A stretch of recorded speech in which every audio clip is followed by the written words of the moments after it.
solo today. As I said, Mr. Donnie Wonderful had graced me with his presence yesterday, and it was glorious. But it wasn't the only glorious thing that occurred yesterday, as unless you're from under a rock or a tree somewhere, or some other indigenous place that you don't get cell reception or any type of current events in the world, yes, we do have a brand new AEW World Heavyweight Champion, and he is the one, the only, the American Dragon, Bryan Danielson. And man, I'm pumped for this one.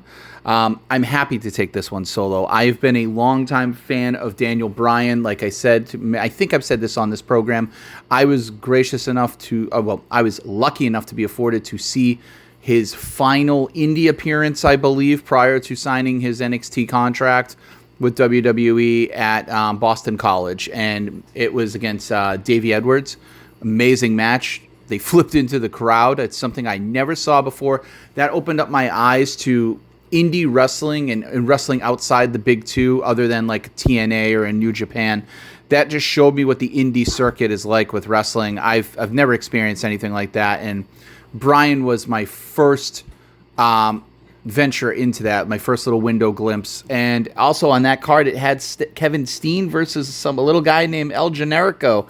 And I saw him buried in chairs, and that was incredible too. So I became lifelong fans of Kevin Steen, a.k.a. Kevin Owens, and Bryan Danielson, a.k.a. Daniel Bryan, a.k.a. now again Bryan Danielson. Yeah, I'm ecstatic and pumped, if you can't tell from the sound of my voice and from the intro that I gave.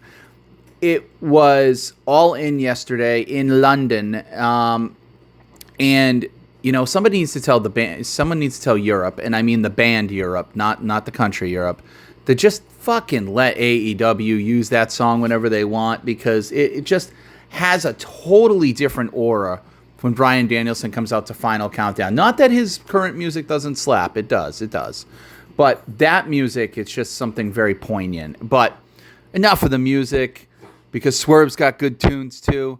Yeah, the match, the main event, the one for all the marbles, so to speak, all the cricket balls, was Swerve defending his AEW championship versus Bryan Danielson. And I gotta say, Bryan coming out with the robe, with the scales, with the dragon scales, really leaning into the American Dragon. Part of his motif was just, chef's kiss. And Swerve did a great job too. Like, he came out in pseudo, like, armored gear. Like, his boot cuffs had armor, like, looks like he was a knight and all that. And yes, my cohort doesn't believe me, but I think it was intentional that he wore a shirt, Swerve meaning, that it said Swerve the Eighth, like a nod to King Henry the Eighth. Yes, he happens to be the 8th AEW champion in lineage, because now wears 9. But basically, I have been able to do what we're able to do. And I apologize, folks. I just got a very personal text. But yeah, Swerve was able to absolutely take it to the hilt with his gear and his performance and his, just the prestige coming down. If he was Swerve the 6th, he would have been Swerve the 6th. I think the number meant really nothing. It was just the nod to the prestige part of it, meaning you're in London, it's royalty. It was leaning into that part of the design. But as far as the pageantry goes, top notch. The match, on the other hand, top notch. The match was one of those matches that there was only 2 outcomes. It was either Bryan was going to go out on his sword and do the time-honored tradition of doing the favors for business, or he was going to go out and win the title and go out on top. And I did not expect, there was a little tiny part of me that expected Tony Khan to pull the rug out and allow Swerve and Bryan, and I apologize, that's my cat and the dog in the background, the Smart Tank mascots. I thought there would be a part that would have absolutely not let Bryan go out on top. And I'm glad that they did. They were able to do it. Did they put on a 5-star match? One could argue they did. A lot of pundits are saying they did. I think we're all caught up in the moment of Bryan finally getting the title. I know I was transported back to WrestleMania 30 with his wife, and his 2 children, celebrating him in the ring, it reminded me of the end of WrestleMania 30 with the Miracle on Bourbon Street. This would be the Miracle on Wembley Way. And I think that's a great way to put it. Swerve was a tremendous champion. Swerve did everything. He was maniacal in this. He was devastating, but they also were respectful in the way that, they made sure that they pulled out all the stops, but Bryan just wouldn't quit. And the story was, he was doing it for his family. We could have used The Power of Love as the song intro here on this one too, because it would have worked either way. But I was just tickled pink that this was able to be done, because nobody in that locker room, even if CM Punk was still there, no one deserves this more than Bryan Danielson. The guy has been the consummate professional. He's been the selfless professional. He's been there 3+ years, and he hasn't won an AEW championship until last night. And that says something, because the guy was earmarked to win an AEW championship the moment he arrived. When he came in full gear as the part of that 1-2 punch with Adam Cole, you thought either one of them were world champs immediately. And finally, one of them came to fruition. Bryan deserves it. He does. He really deserves it. Is he injury prone? No, I don't think so. I think he takes more risks than a lot of people and puts himself on the injured shelf, but he always comes back. And he comes back at a high, high level. It's not a dig at anybody else. It's just when you're able to do that, you should be afforded opportunities. Now, they build this as the final countdown, as I used with the music intro. Is this the final countdown? There's a couple things I think they could do. I think Bryan could come out and surprise us all. Not really surprise us, but basically tell us that he's done on Wednesday, full-time, completely, and vacate the title and want somebody currently to go for it. Or he could be like in a Ric Flair situation, that the next match I lose is my final match.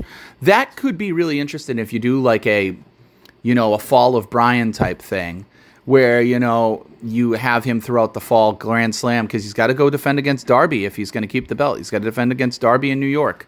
So if you're going to do that, then you can do that. And that puts a lot of emotional charge and a lot of drama on every single title defense, because it could be his last one.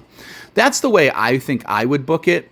But the man might be tired. He might just want to go home. He might want to rest for a while. He's done it all finally. This was like getting the gold watch at the end of 30 years. You're getting a Rolex for being with your company for 30 years and being a good soldier.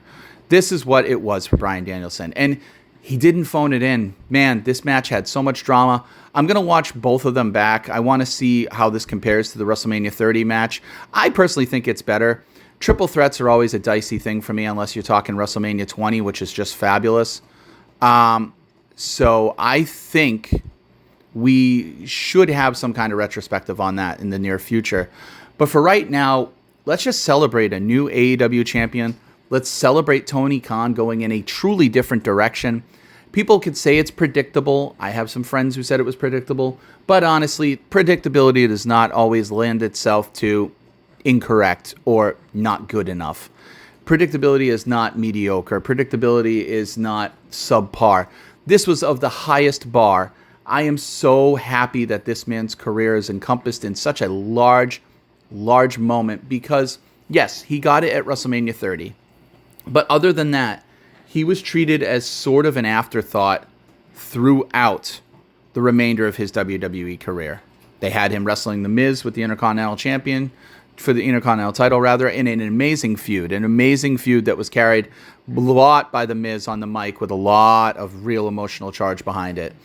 And then he did some bullshit with Shane McMahon as a GM and things like stuff that was beneath Bryan. But Bryan loves wrestling, and he was told that he was forced retired. Now he gets to go out on his own terms. So, can you get the dragon or the monkey or the dragon off your back? I mean, was this enough? Was last night holding that title above your head in front of your friends and family, in front of Wembley Stadium, in front of the biggest crowd you're ever going to perform probably for the rest of your career, was that enough to say, I'm done? I'm done, and I want to fade off and be happy with it? Or is he still going to chase the dragon, so to speak, and say, I got juice here. This isn't over yet. Let's see where this plays. I, for one, think Dynamite is a can't miss on Wednesday. I'm super excited. Expect a Dynamite diatribe from me afterwards.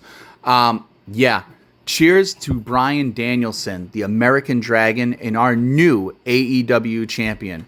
One question remains. Was this deserved? Yes. Yes.